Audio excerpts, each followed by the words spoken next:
सीढ़ियां उन्हें मुबारक हों जिन्हें छत तक जाना है। सीढ़ियां उन्हें मुबारक हो जिन्हें छत तक जाना है। अपनी मंजिल तो आसमां है, रास्ता हमें खुद बनाना है। Hello everyone, welcome back to my channel, or if you are new over here, welcome to my channel, and my name is Prashant. On this channel I post videos on how to speak English confidently, fluently and with clarity. So if you are the one who really wants to improve your English communication, then this channel is especially for you. I request you to please subscribe to this channel because consistency is the key, and once you subscribe to this channel you will come to know what consistency is. So without any further delay, let's jump directly into the video. तो आज हम पढ़ने वाले हैं have to और has to के use. Have to has to हमेशा अपने साथ वर्ब की फर्स्ट फॉर्म लेकर आते हैं। इसकी पहचान क्या है? ना है, नी है, ने है या फिर ना पड़ता है। कुछ एग्जाम्पल से समझते हैं। जैसे मुझे बाजार जाना है, ना है। हमें हॉस्पिटल जाना है, उसे दवाइयां लेनी पड़ती है। हेमा को रोज काम करना पड़ता है। तो ऐसे सेंटेंसेस में we use have to and has to. अब सेंटेंस पढ़ करके ये सेंस आ रहा है कि यहां पर सारे के सारे कंपल्शन वाले सेंटेंसेस है। कंपल्शन मतलब कि ऐसे काम जिसका करने का आपका मन नहीं है लेकिन करना है या करना पड़ता है। जैसे कि आपको रोज सुबह जल्दी उठना है, रोज सवेरे जल्दी उठना पड़ता है। मजबूरी तो हम यूज करेंगे हैज टू हैव टू, और ये हमेशा अपने साथ लेके चलता है first form of the verb. हमने प्रेजेंट परफेक्ट की क्लास में पढ़ा था हैज और हैव के यूसेज। वो बिल्कुल डिफरेंट है और ये बिल्कुल डिफरेंट है। वहां पर हैज और हैव अपने साथ लेते हैं वर्ब की थर्ड फॉर्म। अगर आपने मेरे प्रीवियस वीडियोस जो कि बेसिक ग्रामर के हैं अभी तक नहीं देखे हैं, I request you to please watch them first. पहचान और एग्जाम्पल देखने के बाद अब देखते हैं इनके रूल्स। ये रहा इसका रूल। आई यू प्लूरल के साथ we use have to, and he she name it के साथ वी यूज हैज टू। अब हम देखते हैं इसका अफर्मेटिव का structure. Subject, then have to has to, then verb की first form and object. Example, मुझे दवाइयाँ लेना है, या मुझे दवाइयाँ लेना पड़ती है, या मुझे दवाइयाँ लेनी पड़ती हैं। पहचान वी ऑलरेडी नो, ना है, नी है, ने है या ना पड़ता है। कुछ काम कंपल्शन करना पड़ता है या करना है। मुझे दवाइयाँ लेना है। नेक्स्ट, राज को यह फाइल जमा करना है। अब हम इन सेंटेंसेस को इस स्ट्रक्चर के अकॉर्डिंग बनाते हैं। Structure, subject have to has to plus first form of the verb and object. Have to has to कैसे लगेगा ये ऑलरेडी हमको पता है, राइट?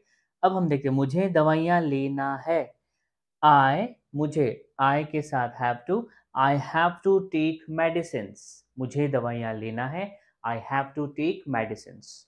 नेक्स्ट, राज को यह फाइल जमा करना है। राज किसी का नाम, third person singular, use has to. Raj has to submit this file. Raj has to submit this file. Affirmative समझने के बाद अब बारी है नेगेटिव की। नेगेटिव को पहले हम देखते हैं स्ट्रक्चर। क्या स्ट्रक्चर है? सब्जेक्ट, और यहां पर आपको हैव टू के साथ नॉट हम डायरेक्टली यूज नहीं करते हैं। We use do not and does not. Please keep this in mind.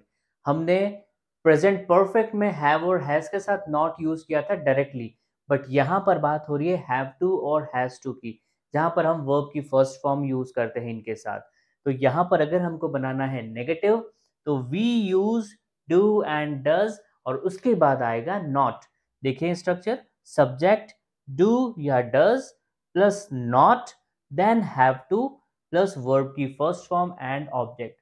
और हमेशा एक बात ये भी ध्यान रखें कि जब भी डू और डज आएगा तो ये हमेशा अपने साथ लेते हैं हैव टू। कभी भी ये अपने साथ हैज टू नहीं लेंगे। Please keep this in mind. अब इस स्ट्रक्चर के अकॉर्डिंग हमारी जो सेंटेंसेस है क्या है? मुझे दवाइयां नहीं लेनी है, और हमारा नेक्स्ट सेंटेंस है राज को फाइल नहीं जमा करनी है। इस स्ट्रक्चर के अकॉर्डिंग हमने ये सेंटेंसेस कैसे बनाए हैं, आइए समझते हैं। मुझे दवाइयां नहीं लेनी है, I do not have to take medicines.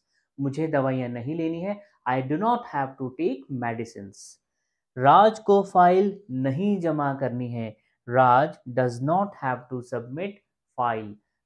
Do और डज का कंसेप्ट जितनी भी हमारी प्रीवियस क्लासेस हो चुकी हैं उनमें मैंने डू और डज के कंसेप्ट आपको बताएं कि कहां पर डू लगेगा और कहां पर डज। अगेन मैंने आप लोगों की अंडरस्टैंडिंग के लिए यहाँ पर लिख दिया है कि आई यू प्लूरल के साथ we use do and he she name it के साथ we use does. So Raj को फाइल नहीं जमा करनी है। Raj does not have to submit file. Affirmative negative पढ़ने के बाद अब बारी है इंटरोगेटिव की। इंटरोगेटिव का स्ट्रक्चर हम देखते हैं। सबसे पहले do does plus subject plus have to plus verb की first form plus object and question mark. As we already know कि हमारे जो क्वेश्चन वाले वर्ड्स जो रहते हैं वो इंटरोगेटिव में बिफोर द सेंटेंस यानी कि वाक्य से पहले आ जाते हैं। हिंदी में क्या वाक्य है हमारे पास? क्या मुझे दवाइयाँ लेनी है, या क्या राज को फाइल जमा करना है। अब इन सेंटेंसेस को हम बनाते हैं अकॉर्डिंग टू द स्ट्रक्चर। क्या मुझे दवाइयाँ लेनी है? I am asking a question, क्या मुझे दवाइयाँ लेनी है? Do I have to take medicines? Do I have to take medicines? क्या राज को फाइल जमा करना है? क्या राज को फाइल जमा करना है? Does Raj have to submit the file? देखिए यहां पर मैंने एक ही टाइप के एग्जाम्पल्स लिए हैं for better understanding. I am 100% sure have to और हैज टू का यूज आपको बहुत अच्छे से समझ में आ चुका है। The thing is now you have to practise. अब आपको प्रैक्टिस करना है। कंपल्शन, अनिवार्य करना है, मन हो या नहीं हो, अगर ये सीखना है तो आपको प्रैक्टिस करना है। आपको प्रैक्टिस करना पड़ता है। I have to practise, you have to practice, right? Well, that's all from my side. If you have not yet subscribed to this channel, I request you to please subscribe it because consistency is the key. See you in the next video with same energy, enthusiasm, and lot of practice. Till then, bye bye. Take care.